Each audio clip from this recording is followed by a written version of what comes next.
For me, too many typewriters.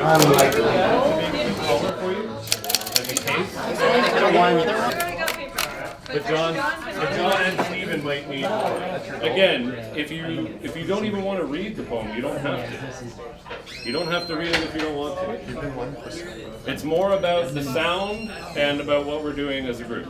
So the way it will work is we'll all be writing poems. When we have completed a poem, let me just act it out. Oh, I'm done a poem. Oh, great.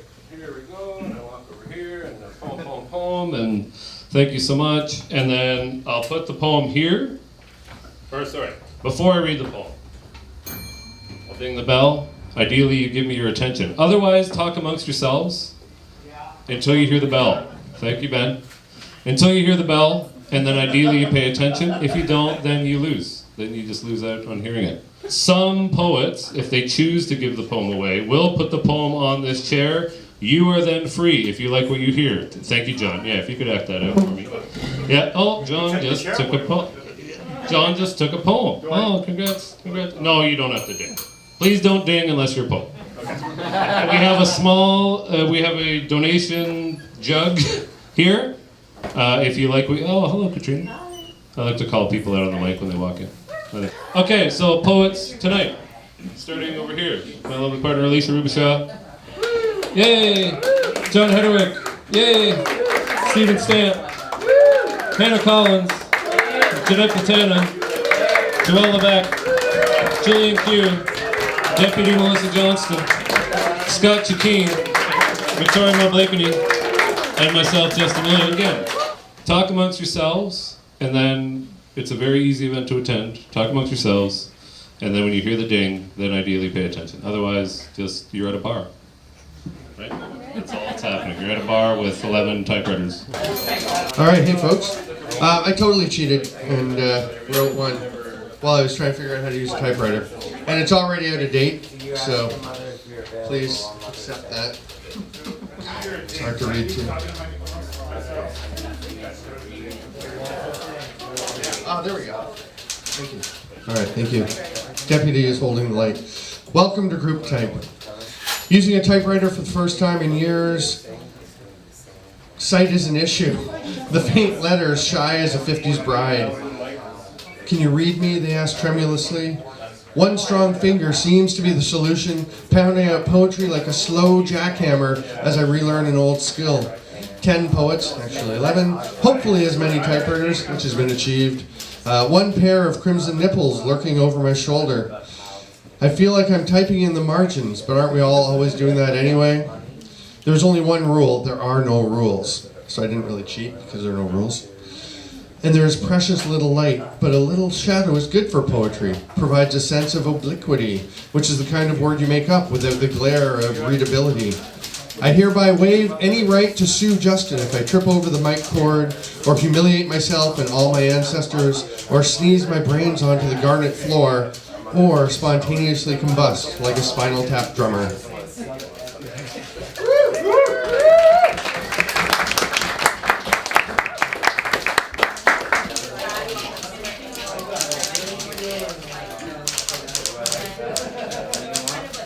Dear audience, I didn't believe in you.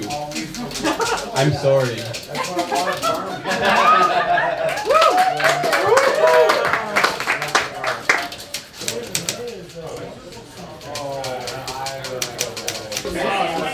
This one's for two people who are here tonight.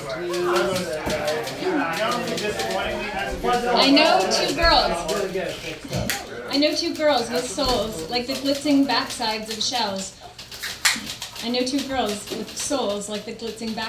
shells. They hold me while I shiver like a bone pile. They stop me from cascading to dust with their abalone carapace. I don't know how to say that word. And their eyes crinkle with the strength of the toughest brown paper squinted up into a ball of human honeycomb.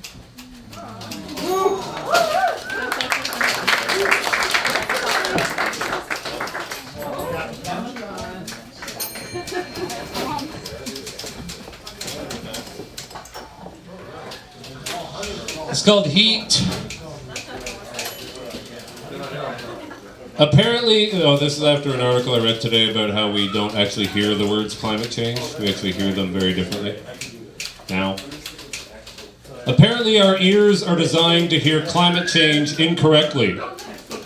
The surrounding controversy has actually deafened the meaning. Climate change is so hot right now.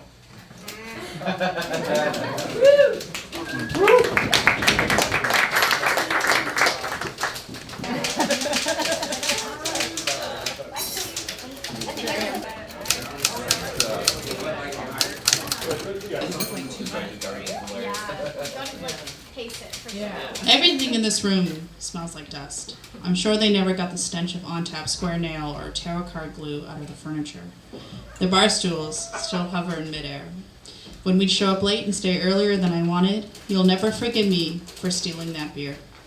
But I'll keep those secrets left on the back porch, hovering just above the bar stools and just below the fire escapes. Shout out to remembering anyone when they had tables here with tarot cards glued under them. I'm glad somebody got that. If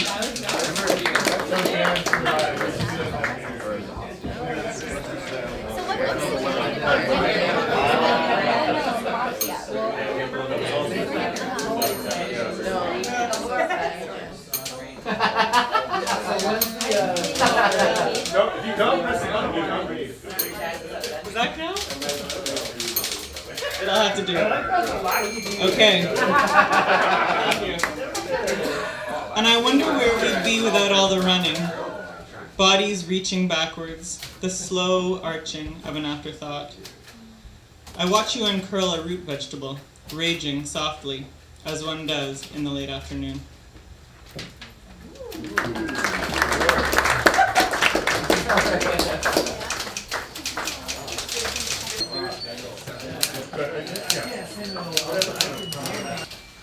So the other day I actually gave someone directions. Isn't that fucked up?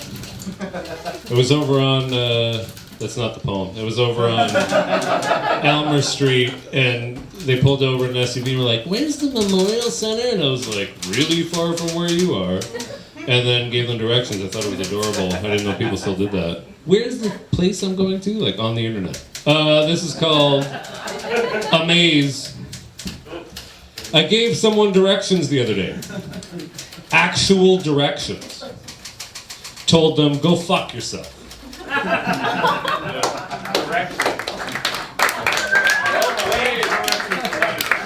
That's why Ben's not here anymore.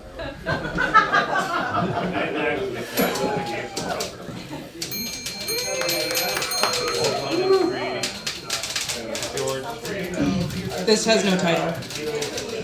I offer you this sacrificial first draft in all its glistening post-fetal viscosity. I ask that you, an audience that deserves better, open your ears and hear the ugliness as something else, something with infinite potential. I'd ask that you imagine that this poem could be what this poem could be rather than what it is. I ask that you go easy, for this is not.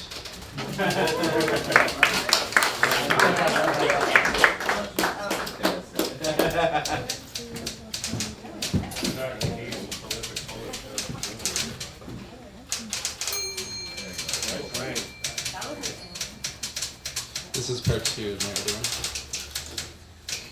They say you have to believe in an audience. So many bad ideas we live in.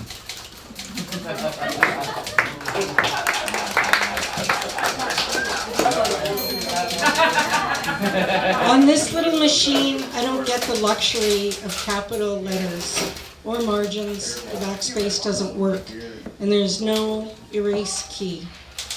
When we bought that big bed together, it did not occur to me to check for a backspace, but the margins formed of their own accord.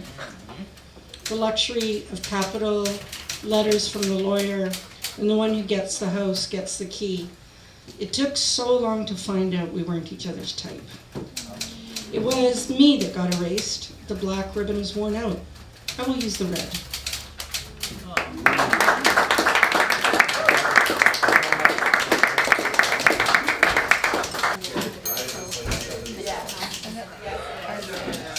Sobriety. It's a place to be. I'm Another place to be is under a tablecloth with two dogs trying to lick the undersides of your feet, which don't tickle. I like chips so much. I like them salty. I like them dipped in highly saturated fats. Chips might be the hardest starch of the gods. Chips break in your mouth, like fucking, or like resin on a hammerhead.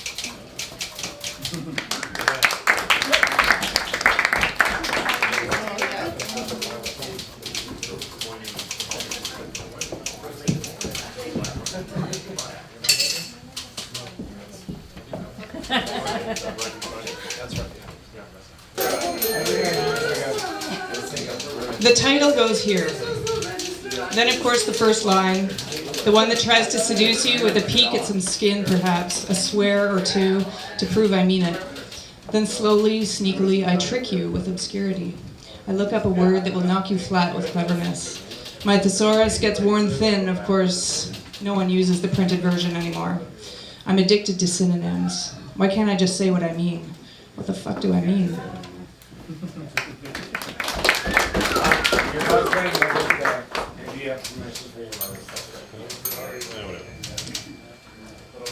Infinite modifications. This is for everyone in hospitality work.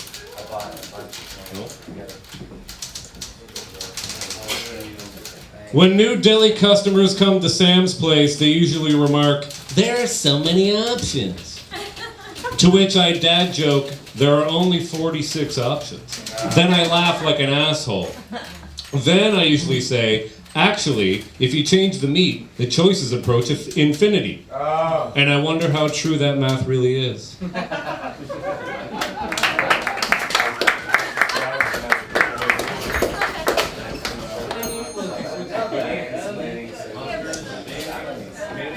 This is part 3. Dear audience, I want to eat every single one of you when I look at you. Actually, no. Chewing suggests something meditative, something that might involve thinking. What I want is to swallow you whole, the way a seagull gulps a soggy French fry whole, then looks around with those sad seagull eyes.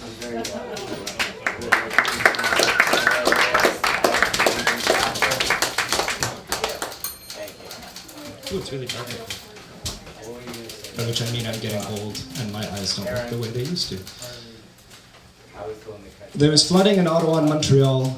We swing between hot and cold, the ground still frozen enough to hold the meltwaters back, though the surface thaws fast. A woman is filmed kayaking through her living room, flotsam for the camera's eye, floating blue plastic large enough to turn its gaze.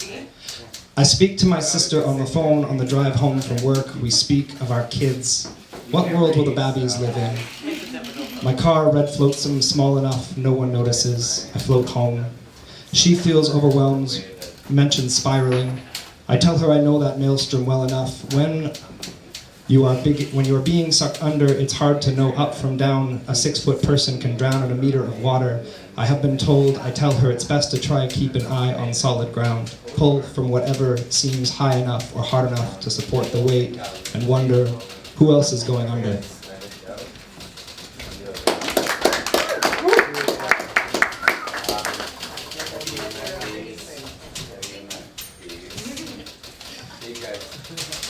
Called Who Knew That Being an Adult Meant That I'd Get a Criminal Record. I got pulled over yesterday by a cop who asked me why my record showed 3 different addresses. I said that I was only 21 and to please not tell my parents because the last time they checked I was on vacation and that's why I don't check my texts. When I was 12, my brother caught me smoking cigarettes in the bathroom. The next day he got arrested. I also told the cop this. I gave him my mom's address as if to throw him off. Maybe this was a mistake. Maybe I shouldn't drive. I was arrested for breaking into Ontario Place, but I was only 16. The cop let us off because we were clearly scared. I'm scared now, but he doesn't care.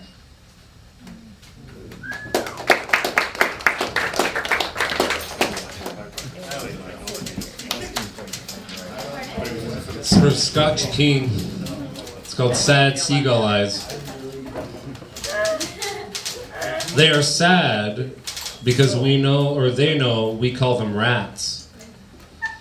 And they cry at our stupidity. They're birds. Okay.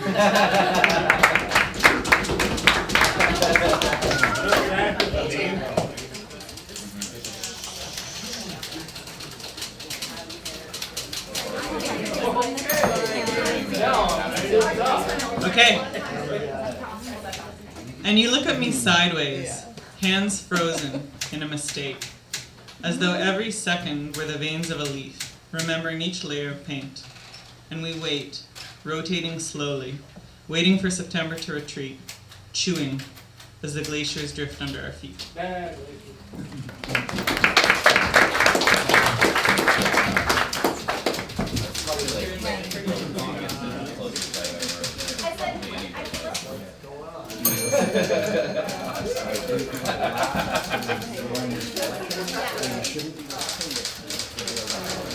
Our afternoon in Frankfurt.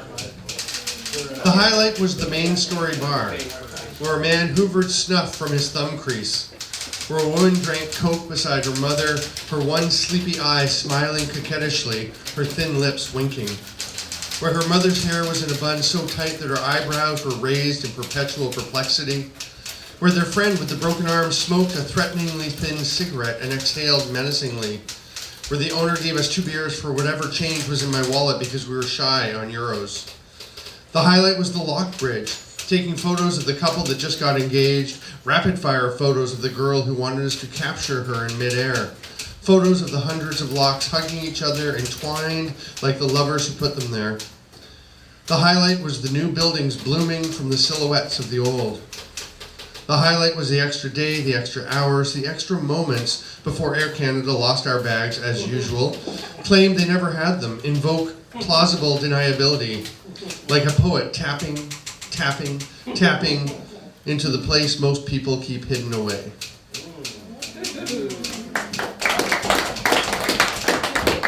Don't stop there, bud.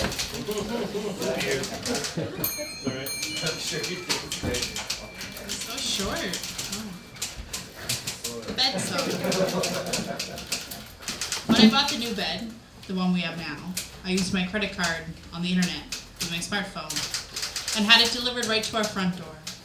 I knew then, assembling screws and reading instructions out loud while you fiddled with Allen keys, the old things were left behind, bundled up for garbage day and stored in spare rooms with our other unloved things. I couldn't help but feel, but know, but believe, the future could be here. When I visited my parents, I sleep usually in their upstairs guest room, but only sometimes on my own bed from before. I bought the new one, before we broke the old one too. Now I can't remember the things we had, the old things from our old rooms, in childhood or in crisis. When we lived in that garage, one room and skylight, and indoor smoking, in bed, an old bed.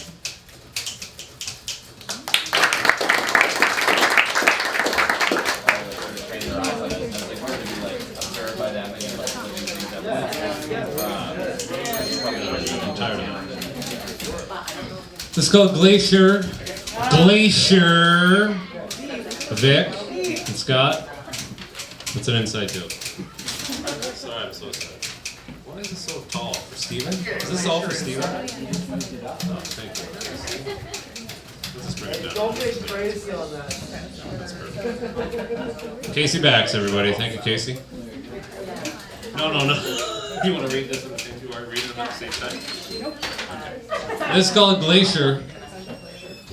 When they do melt, will everyone's tap water be cooler? Lucky death!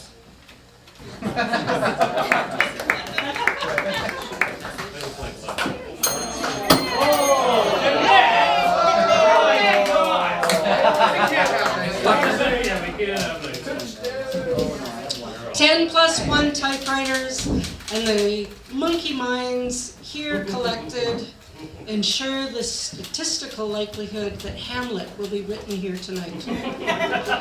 Is it that much beyond our control or desire? Mistakes will be made. Passive constructions will be deployed, and no one will take the blame. No matter who you vote for, the government gets elected. The sky fills up with satellites. Geddy Lee is not told to shut up, not ever. I don't like that I'm a fucking addict to oil like the rest of you. Some things are in our control. I'll walk home tonight drunk, listening to Rush. What can we do about it, 2B?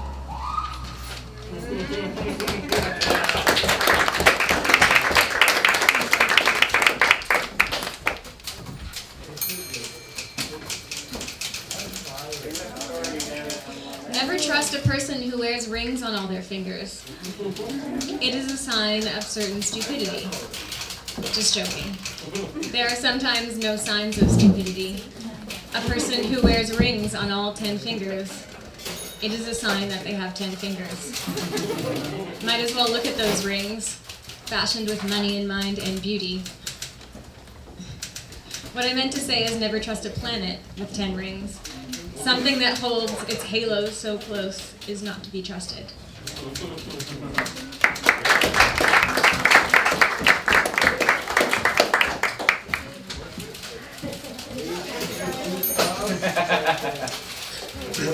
Please don't take this too personally.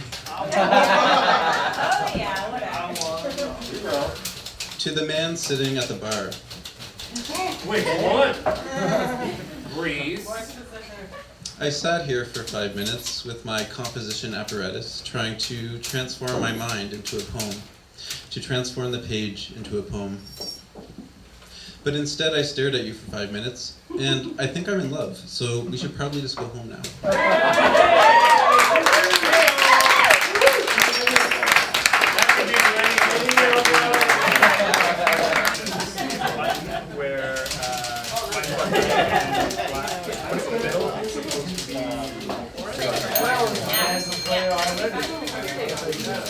Hi, everybody. This is called False Start. This is the second title, and the second time I've typed this one.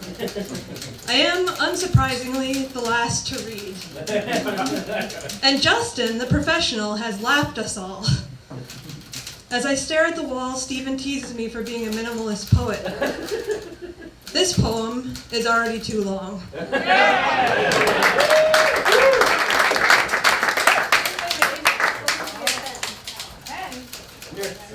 A pen? What's that? What's some new writing contraption? Yeah, I see. Alright,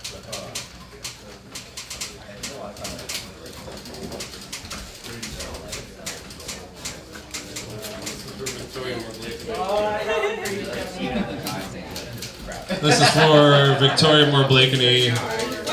Goes back to a ruthless argument we had last night.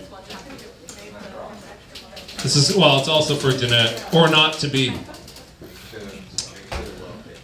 What happens when the glaciers of the mind melt? Boom! Boom! Think about that! Stuck on that!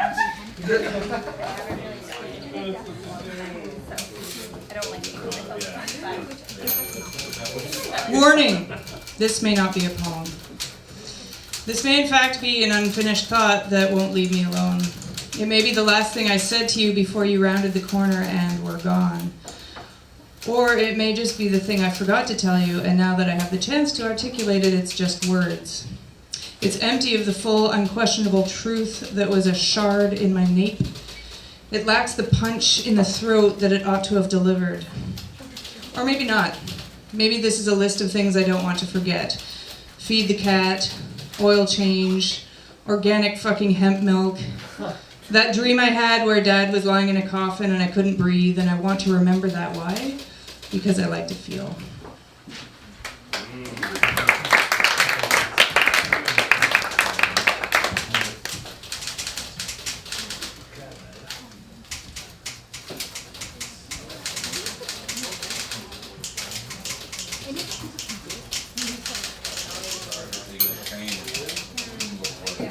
Okay, this is for Justin Million. We know who it's for. Yeah. It's called Glaciers of the Mind. Glaciers of the Mind for Justin Million.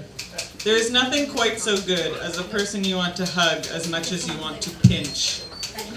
Can you really trust someone with icebergs in their palms? The thing about Justin Million is that if you're going to insist on pushing language uphill, you may as well do it in good company. Hey!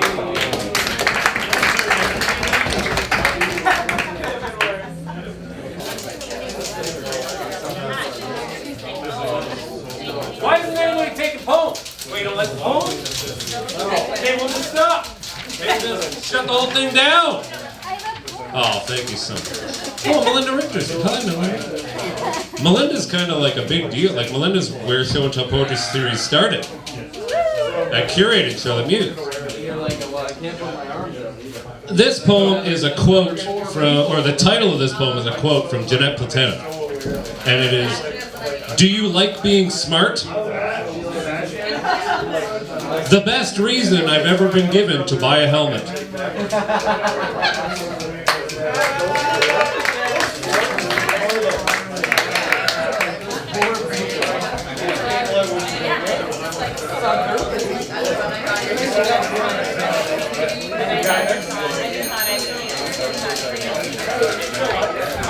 Congratulate yourselves.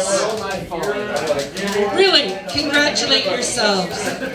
Every moment spent writing is a moment not spent doing violence. I spend my days writing or reading or writing about writing, and my nights dreaming I'm in the Israeli army. Do you remember Sven Robinson? I think he imploded from his own goodness. Wrapped in the cloak of the Haida Gwaii, his hand reached out of its own accord and lifted that ring from the jewelry counter of the antique shop. Where should we put our evil? How do you entertain the image when it arrives? If I were in the Israeli army, I would want to be a pilot. I'm not. I'm a fucking poet. Hooray for me.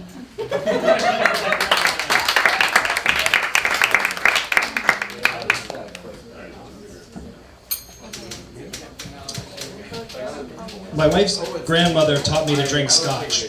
So when I say I drink scotch like a 90-year-old woman, I mean I'm unafraid to stir shit up. We'll argue politics until neither of us are making sense anymore, and we'll always have another bottle in my liquor cabinet to keep the conversation going if I am convinced that you are really wrong.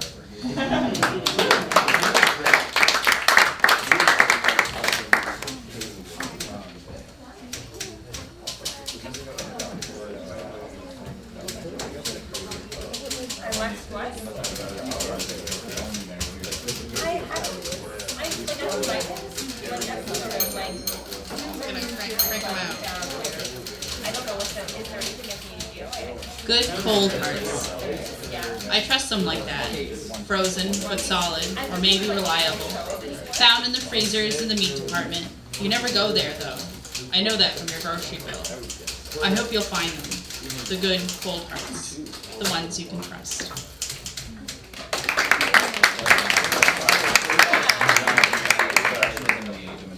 This is part 4 or 5, I'm not sure. Dear audience, I want to flock to each of you like seagulls to the sandy crust that was a sandwich once, or like a group of untrained dogs to anything, really. Instead, I will politely ask your names. The name will drill a hole into your breathing chest. I'll enter there, and I'll find an icy castle that will melt upon entering. Where to name you, if not in a name?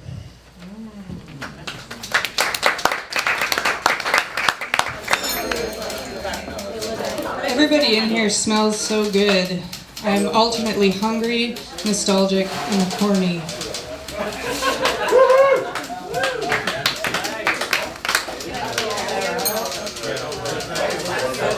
Okay.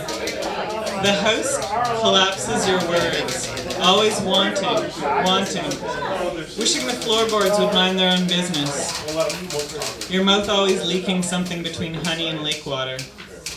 I never know whether to shut you up or roll you over, or set up border patrol in the living room. The afternoon scratches itself slowly, and we begin again.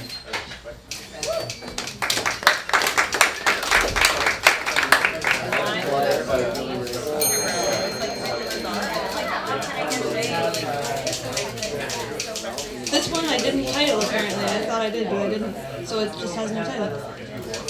My mother is moving to Arizona in an RV. She is getting rid of everything.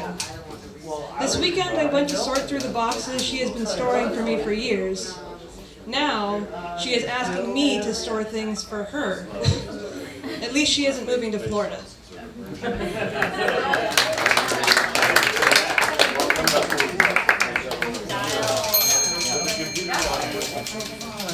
These poems are profoundly unedited. The fingernail moon is in the sky, like a flake of hard candy stuck to the velvet lining of a jewelry box. What is it doing there? I am no less surprised than I would be if I were a dog trying to bite the reflection of the moon in the water. Why is there candy in the jewelry box? You can't eat diamonds. But you would if you could. They would taste like glaciers. And maybe our shitty thirst for destruction would be quenched once and for all. Would you chew on ground glass if it would make all the difference?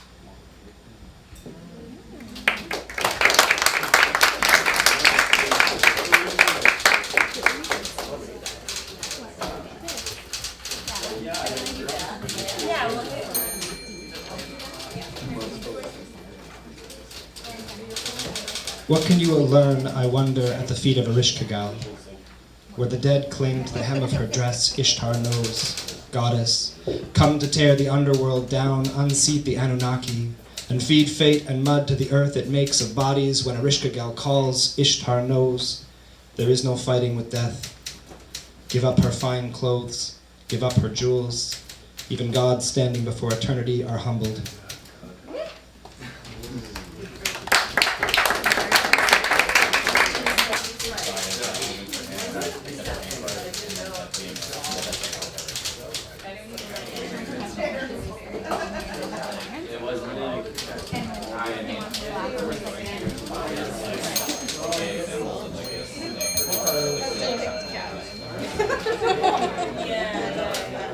A poem for Nick, who is not here. In case no one has said it yet, fuck you to everyone who has ever hurt you.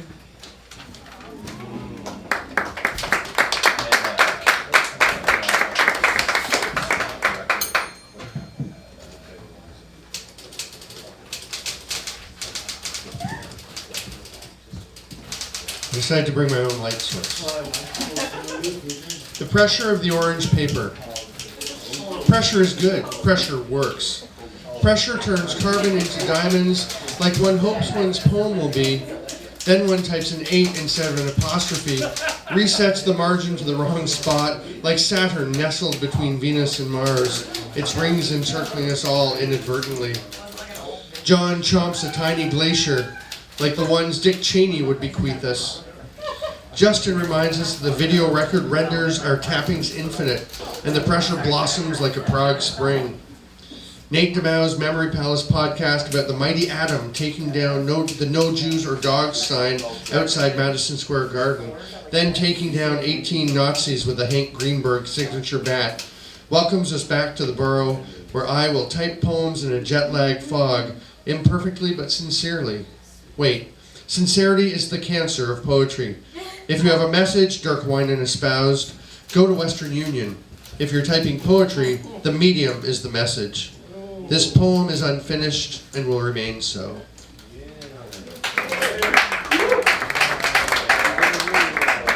Okay, someone, Andy Carroll reminded me to take an audience photo. That's all. Everybody wave, you're all here. Hello.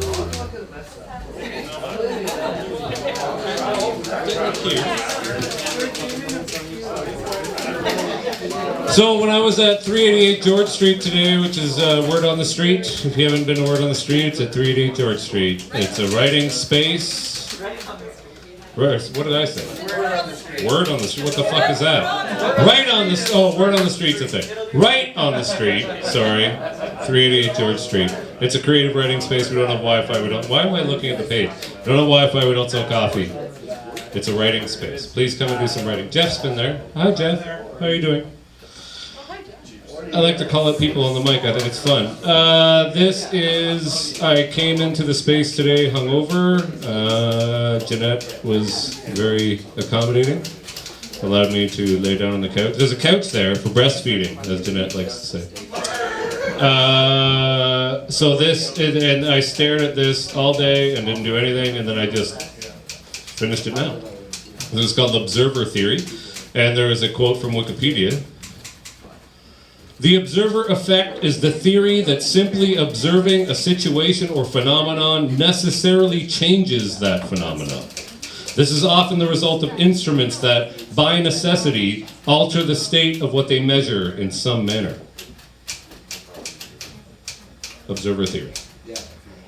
We have been looking up so long that what is whatever God was no, wait, what the fuck? We have been looking up so long. No, not done. Back to the drawing board. Okay, this is for Scott. This changes everything. Also because of the pink paper. To make it to 32 years without knowing about Van Gogh's ear is nothing short of astonishing. But so are you.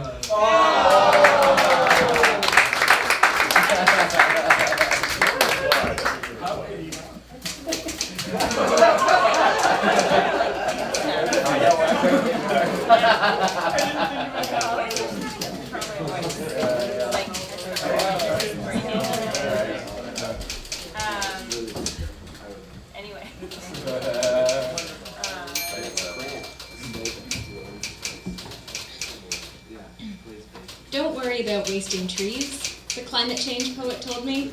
There are so many. Don't worry about wasting time. There's so much of it. Nobody ever says that. Nobody has ever counseled an infinity of moments worth wasting. These days, it seems like sage advice.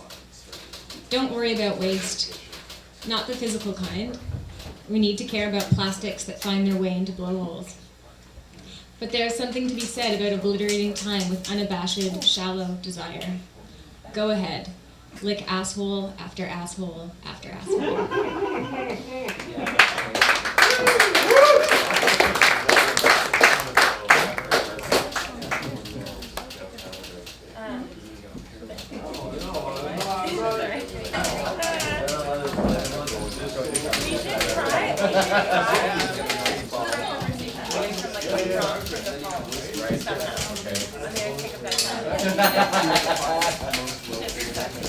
Tiny glaciers in my cup. I do not know why I'm writing about glaciers, but Stephen just referenced me chewing on the ice in my whiskey, and there seems to be some kind of inside joke. So glaciers, glaciers, glaciers. Tiny, swimming, crystalline assemblages of water aspiring towards eternity, frozen in place, coming to a quick death under my teeth. Glaciers.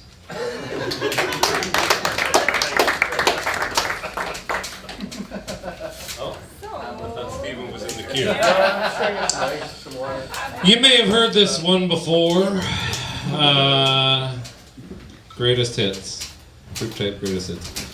Observer theory. I'm going to read it all again. Should I do the preamble again too? That might be fun. So I was right on the street today. Right on Glacier on the street today at 388 George. And I wrote out this quote from Wikipedia and then died for 5 hours on the couch. So this is observer theory. I'm going to read the quote again. Thank you so much. The observer effect is the theory that simply observing a situation or phenomenon necessarily changes that phenomenon.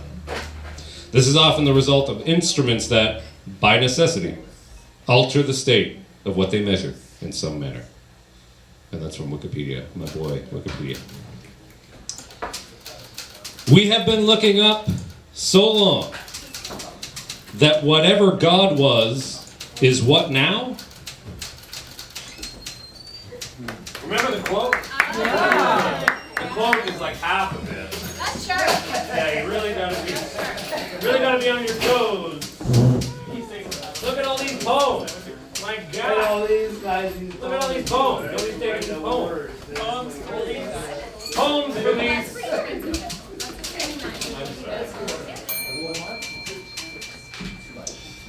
Alright, I finally wrote one that wasn't for the audience. The river is so full of itself today.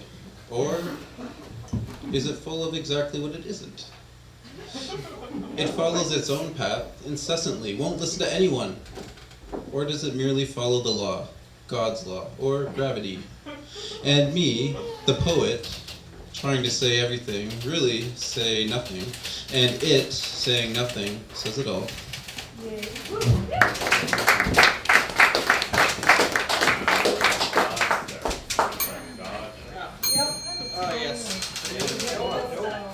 What are we all doing anyways? Correct. Sometimes I wonder what's inside wood, or how a microwave works, and then I think better of it. It is possible to observe much and retain nothing.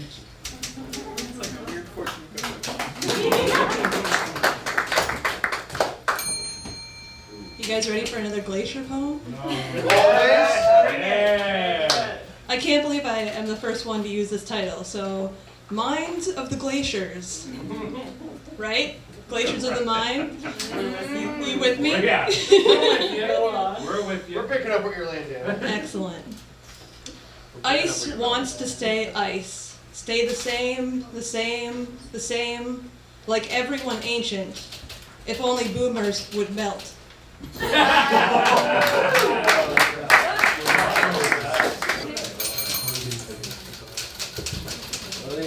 Who is not in love with Scott Chikeen right now? Who feels left out? Call them. Remember when you were lonely? It wasn't that long ago, was it? Look at us here not making war just for these few minutes. Be kind to someone tonight. I am not often nice, but I'm frequently kind. Like an ice pick in the eye of someone who wants a different perspective.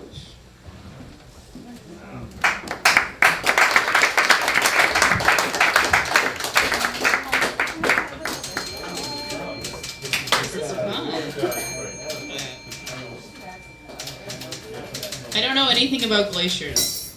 Are they like icebergs? Are they not? When you're just soft enough, when it comes to sciences, they let you learn that on your own. They teach you Shakespeare instead, and facts about the Vietnam War, and film editing techniques in their histories. It's so easy now to feel left out, to feel smarter too, while hiding on the glaciers. Seriously, what's a glacier? It's like, is it like an iceberg? I don't know. Is it just an iceberg? It's a landmass. It's on the land. Pretty much an ice. What? Pretty much. It's also. I just heard Are they also melting? Everything's melting. This is called Cloud Poem. Because why not? I am certain, at least these days, they have less fun looking at us.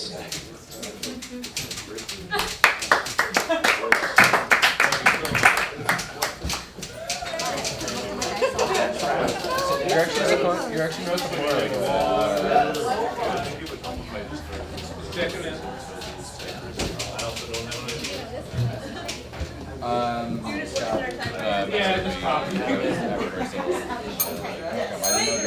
This is the last glacier one I promise. For me at least.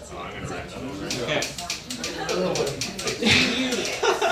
I'm in the middle of one, that's great. Chewing bricks. We glaze over last night's turtle race. And I hope that for once, I could slow down your mouth. Shakespearean glaciers rattling in the distance. It's as though a goodbye could stretch between us, jellied, minced into every last thing I forgot to tell you.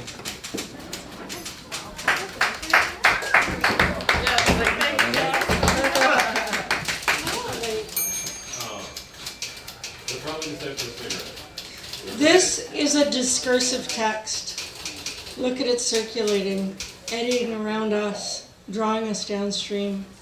How are you doing there at the end of the bar? Who will get to march 2 by 2, and who will burst in an arc of light? Did you know love made me real, like a velveteen rabbit? My mother thinks I am her first boyfriend, Paul Quentin. I don't care as long as she kisses me. Grief makes us little children again.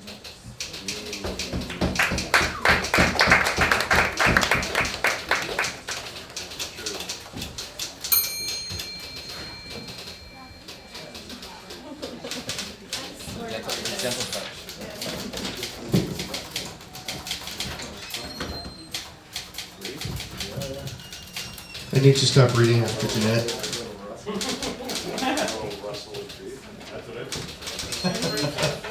Okay, hang on. Reading. Inside joke. The joke is inside you. The tree inside the glacier. The mosquito in amber. Gravity is God's third law. The deputy reads her poem, then saves the bottom half of her yellow sheet for another. Such thrift bodes well for the trees, even as it foreshortens her next opus, like a glacier shrunk to an iceberg by the million variations of poems spit onto pages by infinite monkeys.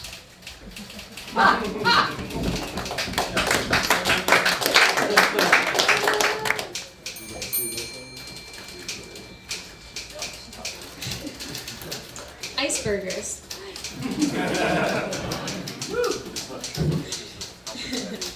Being with you was like sinking my teeth into a big, fat burger made of ice. You broke my teeth so smoothly.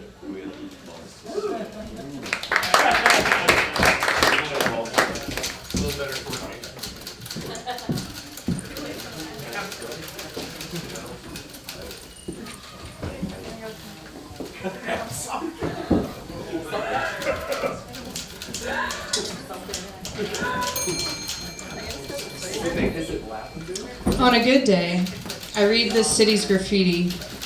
How the fuck do you spell graffiti anyway? I read the city's graffiti and it sinks in like a secret coded message from the planetary authority, straight to my deepest core. Today it reads, "Everything is stupid, even me."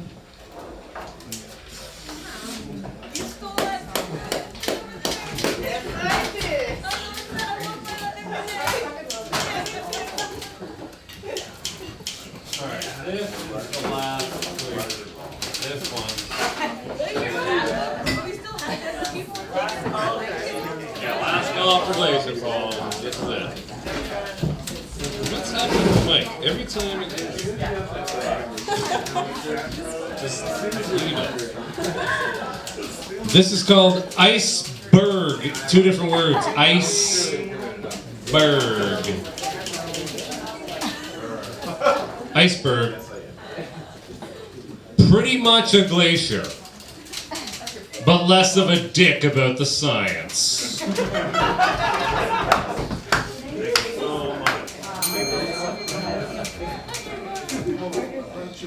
This is the last glacier poem. Wanna bet?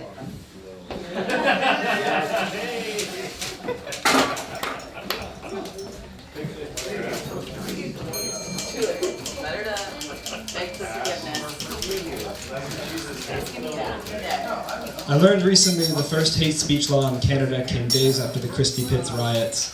1933, Jewish and Italian immigrants rising up to shut down the Toronto Swastika Club, shouting slurs from the stands at the end of the community baseball game.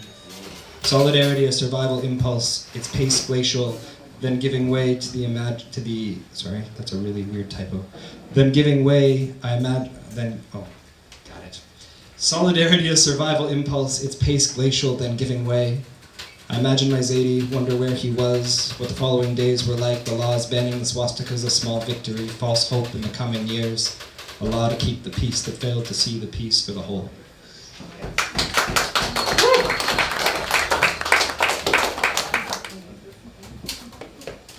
My little brother wears fake glasses over his contact lenses. I want to make sense of this so badly.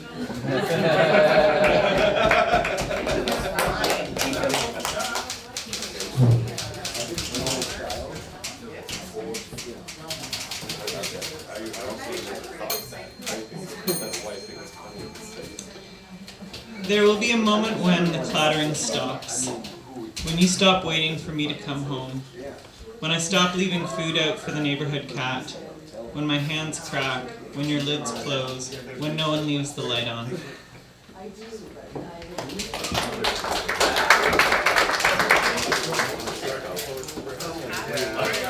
I wanted to write a poem about your body and its textures, its temperature, and its shadows. But all I can think about is fucking glaciers. I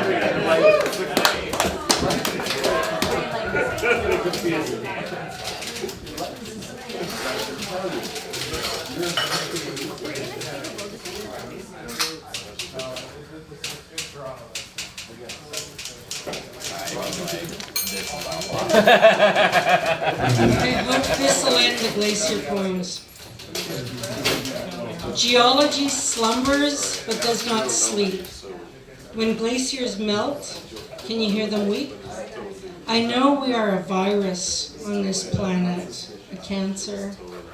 I had kids anyway, in a fit of sympathetic magic, thinking maybe it would keep the apocalypse at bay. Instead, it seems I've just provided a couple more sacrifices for the pit. The gods don't give a shit. The glaciers weep because our tears have been dried by that too hot sun. I am sorry, like no one was for me.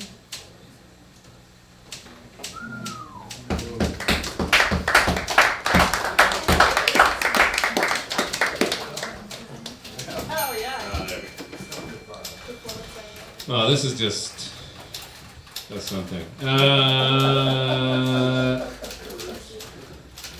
Well, when Joelle said lick every asshole, it's tough to get that out of the old brain there. But yeah, tough to do a palate cleanser. No, that was Alicia's joke. That's what she just said.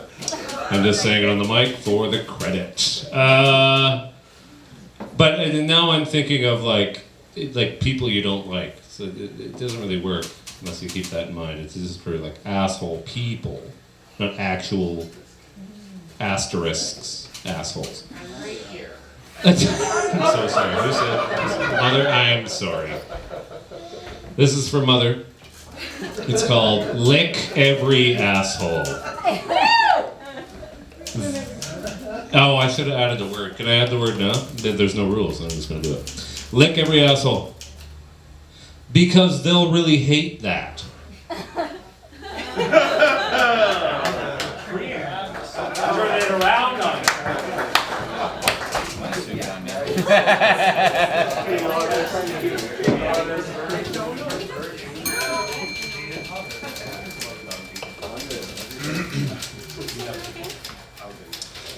The Garnet. 2019 years after something happened. The last good news, apparently. A specific red on the walls that will never be again. The tables, Old Forest, accept your weight for now. You all weave words in a way they'll never be weaved again. And tomorrow, someone beautiful will sit exactly, but not exactly, where you sit now.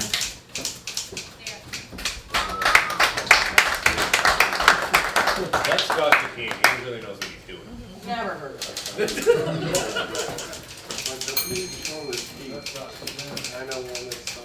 Climbing inside your brain would take some effort. Scaling, specialized equipment, safety gear, escape routes. Surrounded by reject poems and shredded mail, it's spacious in here.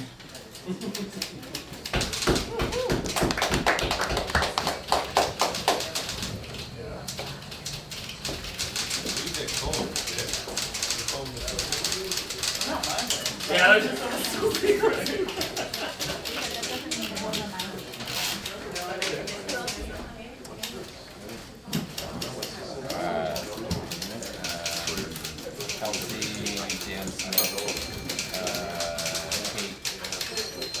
This is called Interloper. It really is dark over here. Thank you. Wandering past the last glacier, carving its last berg, Scott Chachin observes the frozen seagull slowly slip from its icy grave, a limpid fry slipping from its beak. That was for some people who were here from the very beginning. Guest poet John Maris, everybody.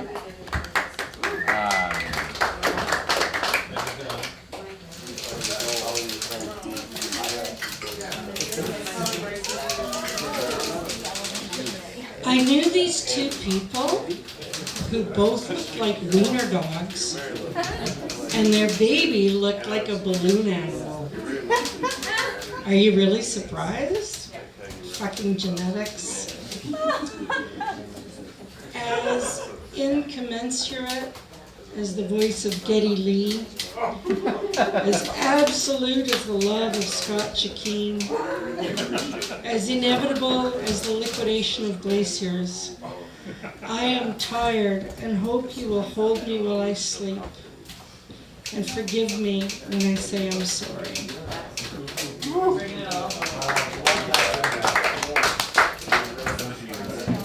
I have a new creeping feeling of dread seeping into and under my skin.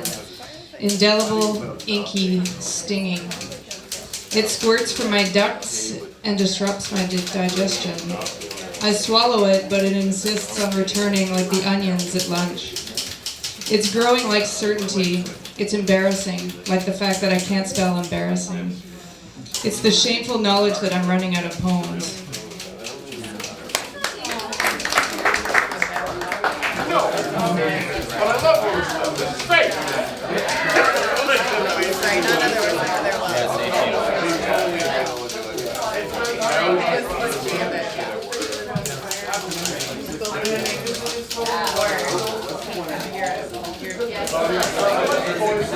Heavy and like deeply philosophical.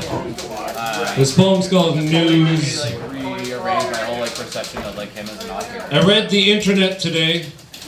Oh boy. The whole thing. Oh boy. Oh fuck, took me a while. A couple hours. That's not the poem. I read the internet today. Oh boy. Yeah, we just did that. I read the internet today, and the best thing on it was a friend of mine who shoved another idea into it that went, quote, ampersand would be a great name for a hipster baby. But he was wrong. The best name for a hipster baby is hipster baby.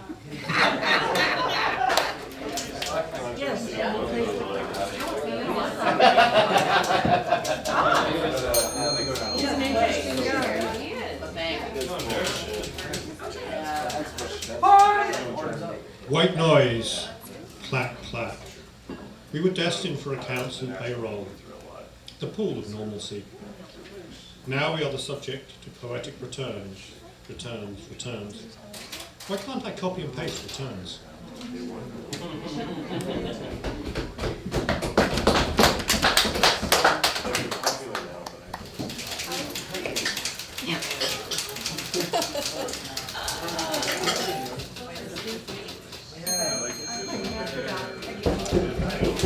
Check. Still on. If this poem was a spreadsheet, it would dazzle you with its precision. The shaded cells showing fascinating trends and deviations. Sexy, sexy deviations. You'll just have to trust me.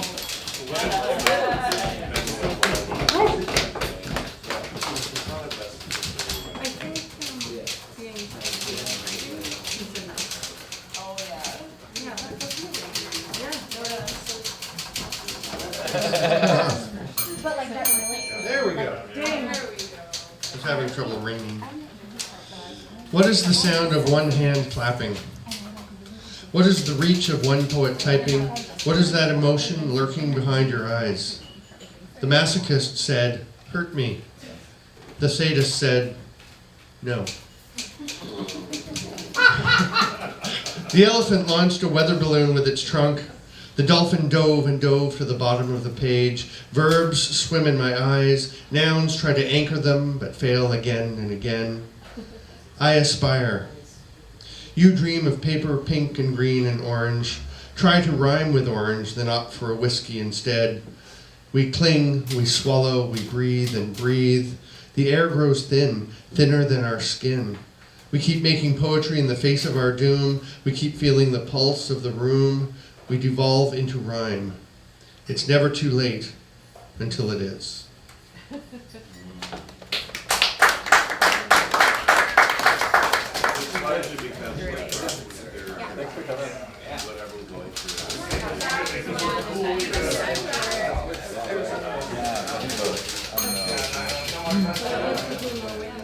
Sometimes I want things to be really still. Small circles around gray furniture, crossed arms in an empty room. Thin-skinned silence.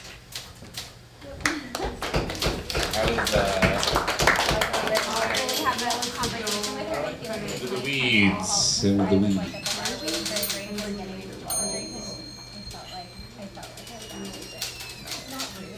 It's called Running Out of Ideas.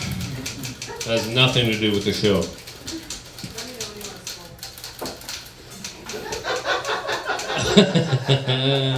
Mother. Running out of ideas. I am having trouble. It is a terrible lover. Thank you so much.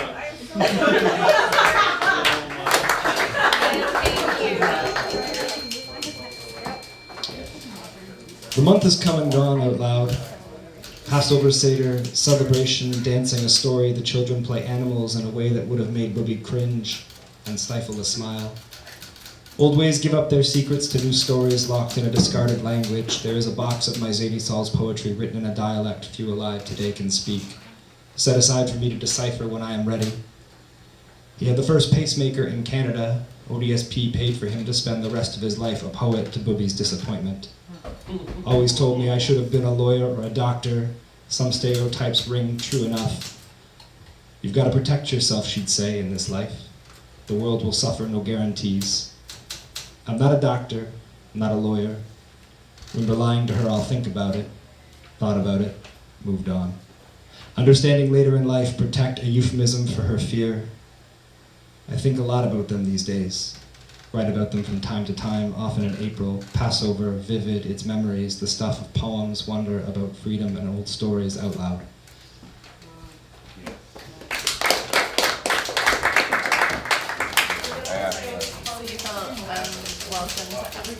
Yeah, really. I mean, no one frowned upon my curiosity. Okay. Sister Esther. Maybe we were always in the reeds. Maybe we never found open water. Your hands slicing past me, my throat closing in on it. Cold water, language floating clumsily around us.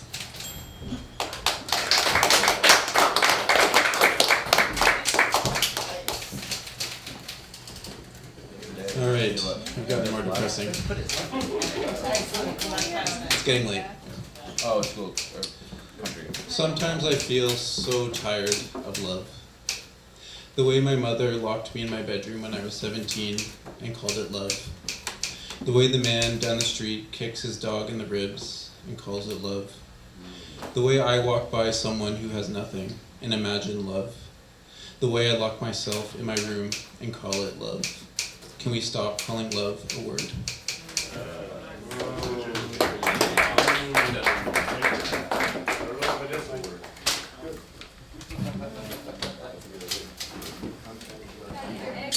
Right. I don't know if you can relate to this.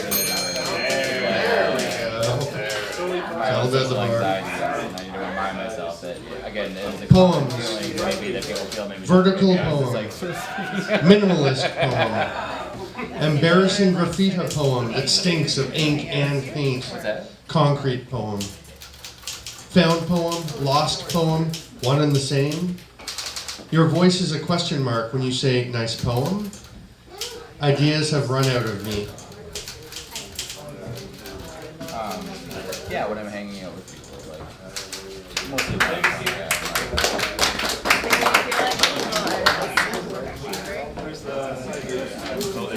no, but I like John, interrupt. Hey, Captain! Interruption!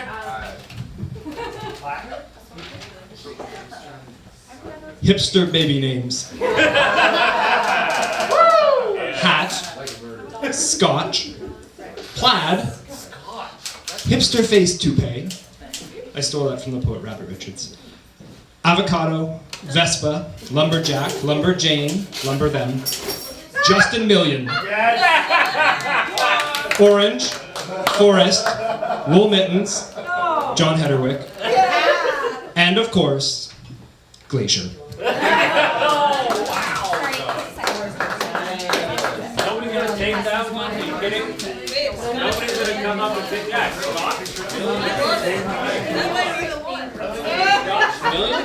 Scotch Million. Imagine that. Scotch Million. What a fucking boss. This is completely different. I wish it wasn't. I wish I had done a list of it. It's amazing. It's called Walk. And this is about me running into Dr. Esther Vincent today when I was walking the dog.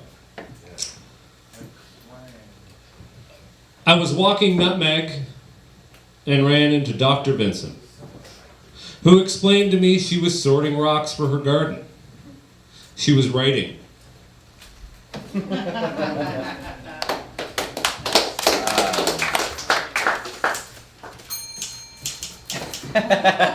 So good. Interesting experiment. One last push, and I'll fill this small page with big ideas. Bigger than even can fit on the earth or in my thoughts. I feel the need to cross into the deepest underbelly part of this inner city. This city in the innermost section of town, and by town I mean mind, and by mind I mean someplace beyond our shared notions and fulminations. Pretty sure I just made up a word? Yeah, yes. Or not, you tell me. Or don't bother, I already lost interest. Okay, so where are we now? Question mark. Do I keep going or just accept that this night is beyond the furthest glacial distance? I'll soldier on, knowing that this one is just for me in this recycling bin.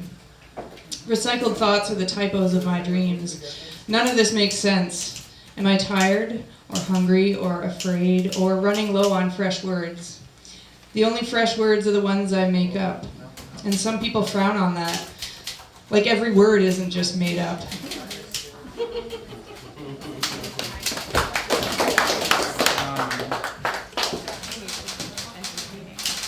Anger sinks surprisingly slowly, unfinished sentences splintering off in its wake.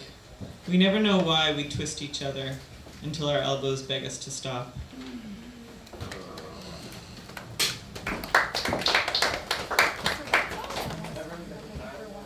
Yeah, me too. 100%.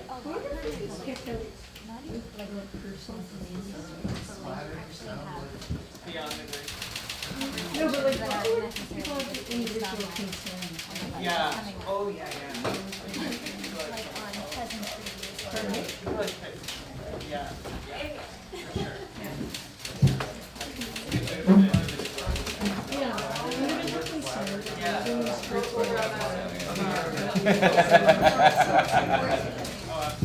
I'm closer than you.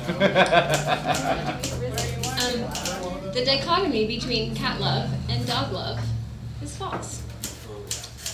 I'd always thought I was a dog person. Cats, when I met them, arched my back. They pissed in houseplants and swiped unexpectedly at my ankles. They seemed indifferent to me and vindictive. I was just used to dogs. I found it hard to love a thing with razors for fingers and toes. Then I got Wayne. He was floofy and gray, sharp and soft. He made me change my mind. Years of ingrained prejudice, liberated by this mammal who is alive.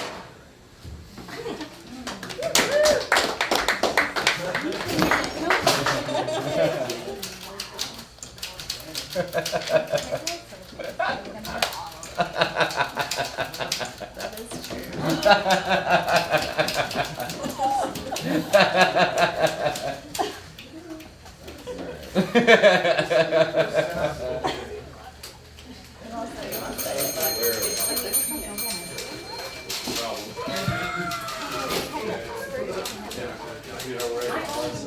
And do this with the light. Okay, Interloper Part 2. Awkward wanderings ring out. Dark notes roll forth as the keys mellow. The ribbon becomes light. The half-life of my idea. I offer thanks for the spaces made by my friends. Love not words, but presence. Burgess pockets of resistance. Not against my fellow humans, but with them. Not in opposition, but opening. The windowsill of objects for interpretation, a binding for everything, left open on his desk after I left. There should be an awkward moment of reunion, but not this night, not any night, only in the light of making.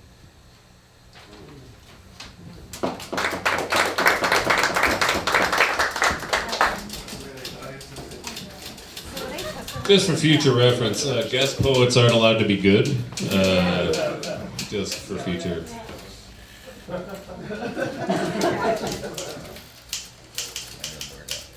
Two more on next semester, but there are so many people. Maybe 70 people are even teaching 2 whole classes at once. So effectively next Sunday there are 3 So we don't all fall asleep. It's short. Wow, you really tapped into it. I wish your laugh weren't so damn good. Oh, yeah. A difficult moment of eating unrecognized seafood. Our eyes don't quite meet, but glance off each other. I want to correct the crumbs on your lips, but it's not my turn to express. Some silences are good, some are exploratory love. You know what is great about poetry? It eats words without conditions. Cornered, I leave to write another day.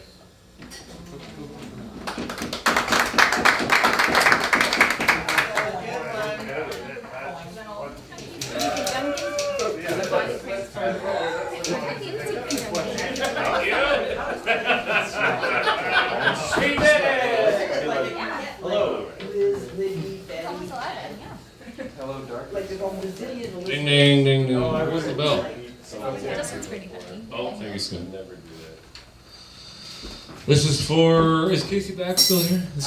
This is for Casey Bax and the argument about, this is really interesting, and I think I've failed to a certain degree, but tried to make it something. Casey Bax took me aside and asked me, he said, can I ask you a very serious poetry question? And I said, yeah, please, only ask me serious poetry questions. So, like, you know, what is a gaggle? A gaggle is a plural of geese, right? So what is the term for typewriters? And I thought that was an amazing question. So I did a very short list. If this is keyboards, this would have been like 2 pages long, but I decided to cut it. Is it 1 page? It's like this long. There's a mother length, this long. And I started with Casey's term, which is beautiful to me. So this is called the Plurality of Typewriters. A clatter. That's Casey Bax's. Isn't that beautiful? A clatter of typewriters. Good job, good work. An alliteration of typewriters. So far, you're doing better in the poem. Oh, Andy. No need for that. No need for that, bro. You just said the My God. Yeah, I didn't even get to let me finish. Buy me a drink first, Andy. My goodness. If you're gonna fuck me, Andy, buy me a drink first. I'm sorry, Andy. I love you. This is called the Plurality of Typewriters. A clatter, an alliteration, a declaration. I should say of typewriters, I guess. A clatter of typewriters, an alliteration of typewriters, a declaration of typewriters.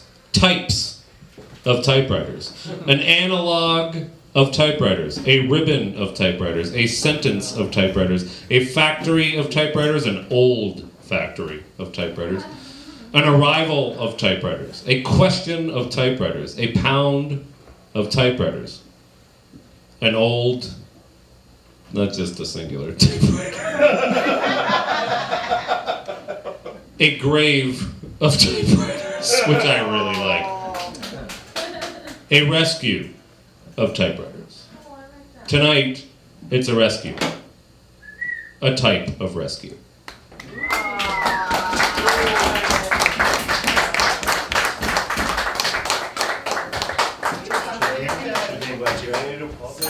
I like ribbon. I like ribbon too. After a really exhaustive search at the Peterborough Poetry Slam to try and figure out what to call a group of poets, we decided that it was a puddle. That a puddle of poets is how you refer to poets in the plural. It's good. I thought it was good. Yeah. So, last poem, and then I'm gonna leave it because it's very late. I don't do this much anymore. John Hathaway. Time picks away at time, plaster under its fingernails. Wisdom says patch the wall, or don't. Forgive what you cannot change, or don't. Reno dust hangs in the water only long enough to leave. It feels like a rule. It's just us washing up. Everything is going somewhere. We'll get there in its own time. I pick away at control. Want to see the stuff behind its walls. Makes for a mess sometimes. Keep picking. Not always sure why. Passing time.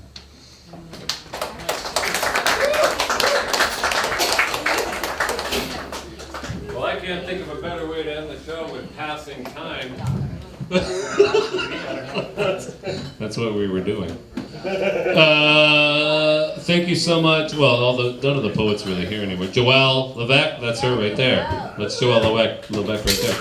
Victoria Moore Blakeney's here. That's Scott Chiquine, who you've heard a lot about tonight. That was John Hedderwick, who just finished the show. Is it, who else? No? Oh, Julian Q. Sorry. Anybody else? No, Colleen Cumming. Bartender. She's writing. Bartending is writing. Thank you so much, everyone, for being here and sticking it out. It's like 11:30. So National Poetry Month ends in 15 minutes. So smoke them if you got them.